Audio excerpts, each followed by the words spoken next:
All right, here we are. We are live. This is the Miami Media and Film Markets digital series, MMFM Digital. As always, I am your host, J.O. Martinez, creative director of MMFM and one half of Screen Heat Miami, your ultimate Miami podcast for all things entertainment. Today, it is my very special pleasure to introduce our guest.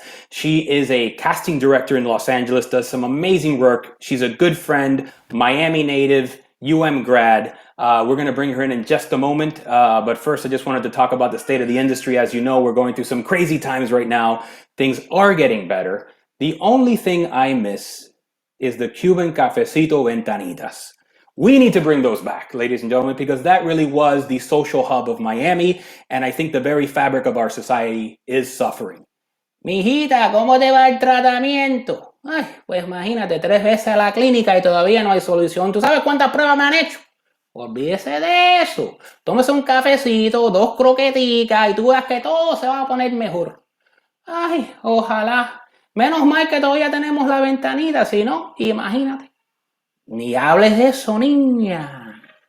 Anyway, that was my little spiel, and I really hope to hear that conversation in person one day again soon. Speaking of conversations, I want to bring my guest in right now, Natalie Ballesteros, and let me go ahead and do this, and then I'm going to do this, and we're live. Hi, Natalie. Hi, Jose. How are you? I'm great. As you can tell, I did just have a shot of cafecito, so I got some extra energy. I need a little extra. I make it here in LA.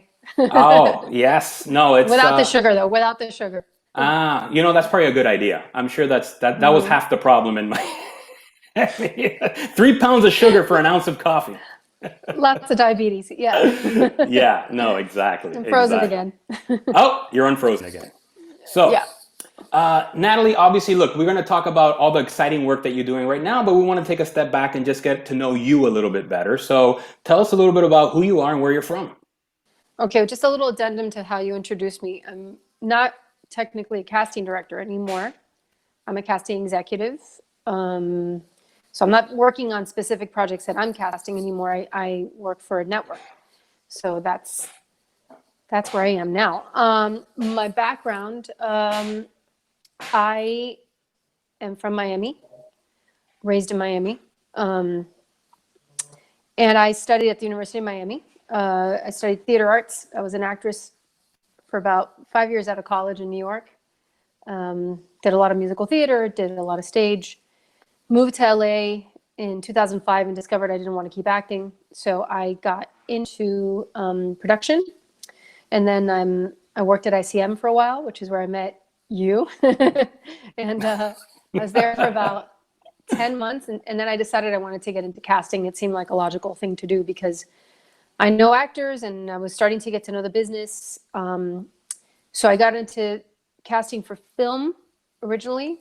And then, the industry in 2008 kind of took a turn. So I started to get into reality casting as well because there was a lot of it being produced at the time. And it became my bread and butter to cast shows in Spanish for Univision and Telemundo and the no longer around Mundo Fox. Sorry, my dogs will be barking, just to warn you. Anyway, all right, they're not as loud as my 3 kids. Well, my son might join in the chorus back there, watching his YouTube thing right now, with sheer excitement. So I went back to scripted casting. I worked with Carla Houle for several years. We cast projects like Narcos. We worked on Coco. We have a film that we did for Netflix a while back. Sergio is gonna be released tomorrow on Netflix. Wow. Beautiful project. You guys should check it out. I did a lot of work with her, and on my own, I did an Amazon series last year as well that now, thanks to coronavirus, is on hold because they're still in post. So that they're going to delay that one a little bit. But it's, it was an amazing time working in casting. It was a lot of work. I loved it. I also coached. I taught an audition technique class that I used to teach in Spanish, and have students do the scenes in English. It was focused on actors who came from Latin America and Spain and who needed to learn what the process was like here. Wow. Because it's a very different process auditioning here. And I did that for a while as well on the side. And then as of late last year, I was hired to become the director of talent and casting at CBS for the network. So I've been there for a few months. Well, now I've been for the past month working from home, which has been, I'm just grateful to still be on board and grateful to spend time with my son. The homeschooling can be challenging, as you know. But yeah, so that's my background story. Wow. Yeah, no, I'm right there with you. I mean, and I'm just running out of ways to entertain the kids outside of online Yeah. learning. Yeah. I I'm think frozen again. No, you're good. So yeah, it's been everything from giving them their own acting classes to karate classes to gym classes to doing a nightly Mickey Mouse show. That's been my day. And you're doing that all your own? Yeah. Please videotape some of that so we can see. You know what? That's not a bad idea. I'm gonna have my wife. She's actually my camera person now. So she's your DP? She's my DP. So I'm gonna have her record the next one. And I think that would be my next Facebook Live. If I ever run out of guests, I'm just gonna have the kids on and we're gonna show our Mickey Mouse show. But yeah, obviously it's been a great journey that you've had.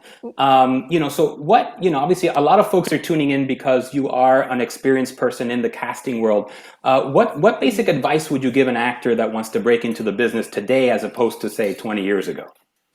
Well, we have no idea what it's going to look like after this, right? How much production is going to come back. I don't know how much auditioning in the room is going to happen anymore. Right. We were already moving towards more self-tapes, at least for smaller roles, co-stars and guest stars in general. But I would think that this is going to become more of the new norm. Maybe just doing producer sessions, who knows? I guess every office is going to be different, but just the way that we work. Right. As an entire world, but in this industry is from casting to production, it's all going to change. To break in, everybody's path is different. It's a matter of preparing yourself, and if you're going to come to a market like LA or New York, making sure you've got some money saved up because there's expenses that come with being an actor. You're going to need headshots. You're going to need a place to live. You're going to need money to move. You're going to need to start looking into acting classes and getting your stuff out to agencies and management companies. If you have a connection, if you have a rep in Miami that has a connection here and you can get some meetings on board, it's important that if you're going to come out here to really make use of the time as much as possible and know that you're not just coming out here willy-nilly, that you've got a plan. And just patience and perseverance and working your ass off. That's, and sometimes that doesn't even bring you what you're hoping for, but Right. A lot of it's luck and who you know and circumstance, but really it's about talent and being present and serving whatever piece you're auditioning for as best as you can, and understanding the tone of what you're auditioning for and being respectful and cordial when you're in those environments, if you are fortunate enough to be in a casting office, because I don't know how this is going to play out after this situation. Yeah, no, it's a great point. And like you said, we've seen the industry evolve, particularly since the time that we were at ICM. I remember one of the big jobs was running to the tape dupe and literally making VHS and DVD copies, while our buddy Paul Hook was clapping in the background. I'm having flashbacks. A little bit of anxiety, some flashbacks. But, and you compare that to now where it's literally you create, with a beautiful iPhone, you can create a perfect audition tape in your home on your iPhone, literally just click send, it turns into a YouTube video and it's gone to a casting director, right? Or it's uploaded, onto Casted or EcoCast. But, people need to also really, if they take any classes, or they should know how to self-tape as well, because it can make or break your audition, and you should either have a dedicated space that is appropriate for self-taping, that has a backdrop that has nothing in the background, that's well lit, good sound, camera at eye level. Or if it's something that's really worth it and you need, and it's an important role, then that's when you invest and go to a place, to self-tape, because you'll have a good reader. Right. It's always important to have a good reader, not someone who gives you too much that's overpowering, upstaging your audition, but who, gives you enough to highlight your, someone you can connect with and still have a conversation with in the scene, and not someone who's going to be like your abuela. Right. you know, reading like I've seen it. I've seen it happen. Right. And it's Right. been always like an audition that has a lot to do with like sexual content, and then you have the La Wow. Abuelita in the background reading the lines. It's happened. I want to see that Trust me. privately. A sex scene, cold read with Abuelita. Yeah, it was. We've had some amazing self tapes, especially because I've gotten self tapes from all over the world with the projects I've worked on, and Mm, yeah, just keep it simple and clean and to the point. And let me mm, see what I need to see. That's it. That's it.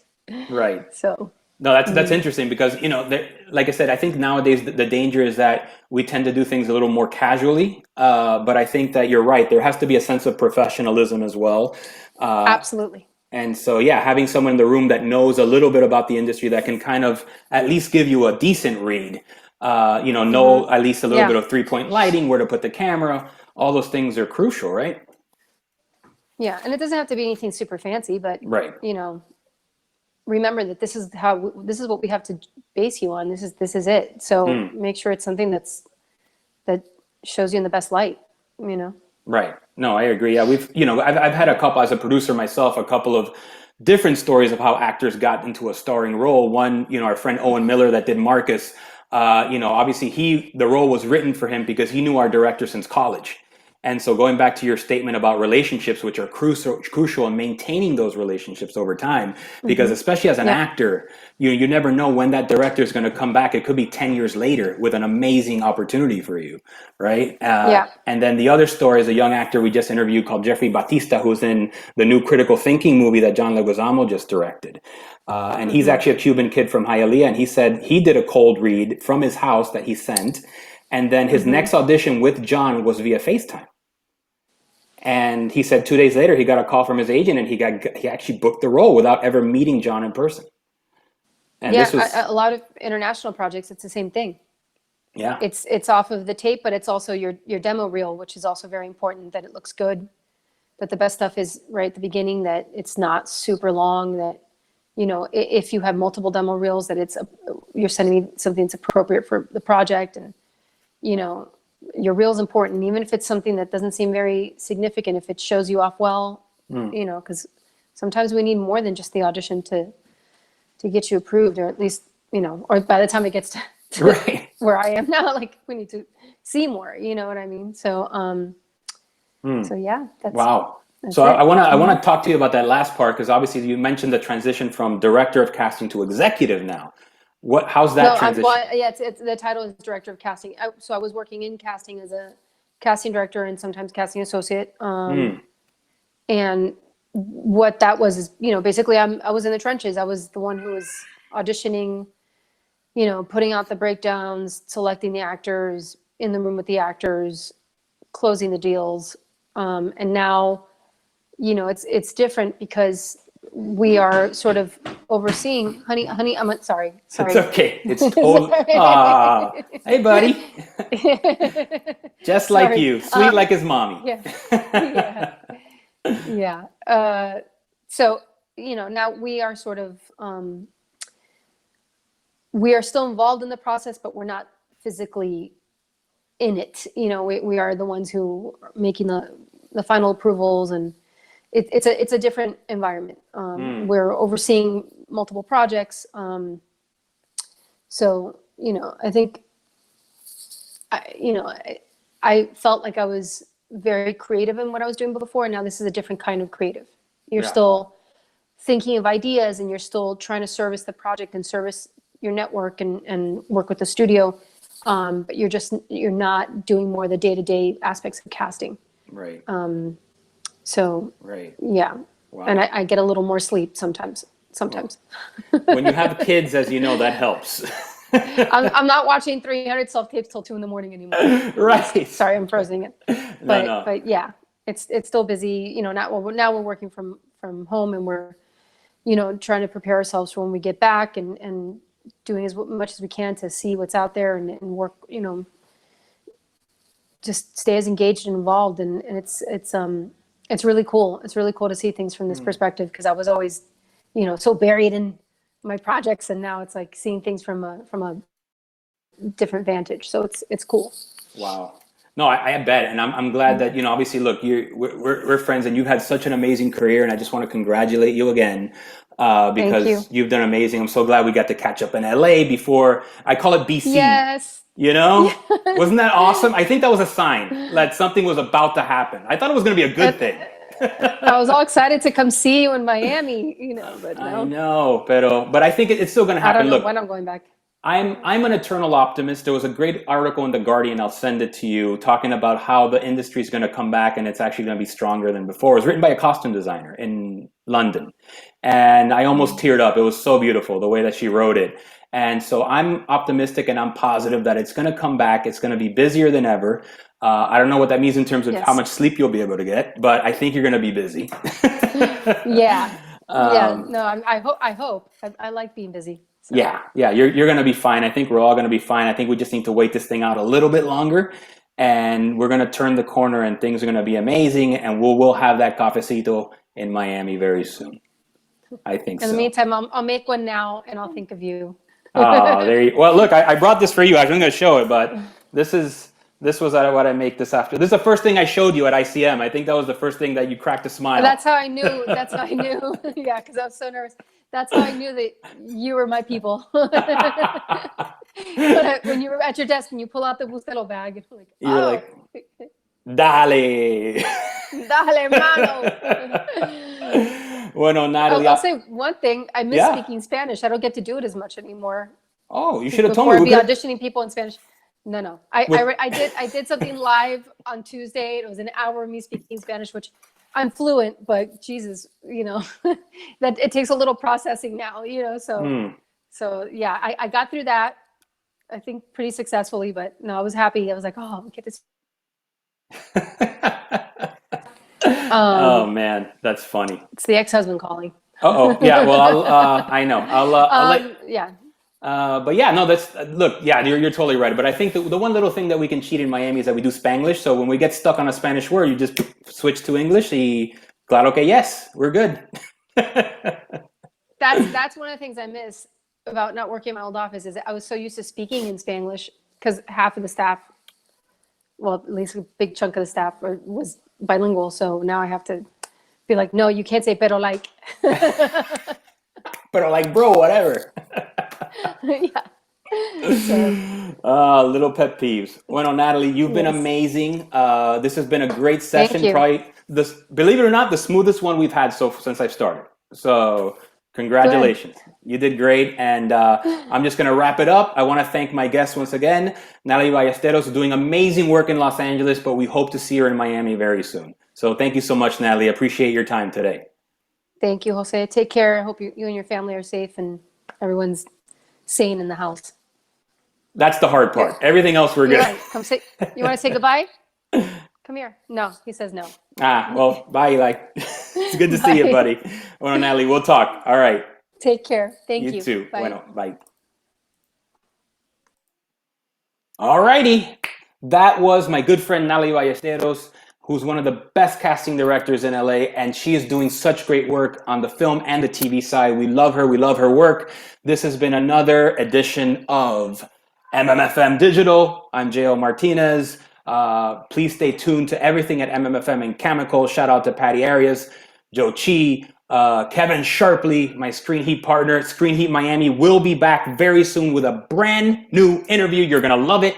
And it's going to be straight fire. Until then, I'm J.L. Martinez. Happy streaming.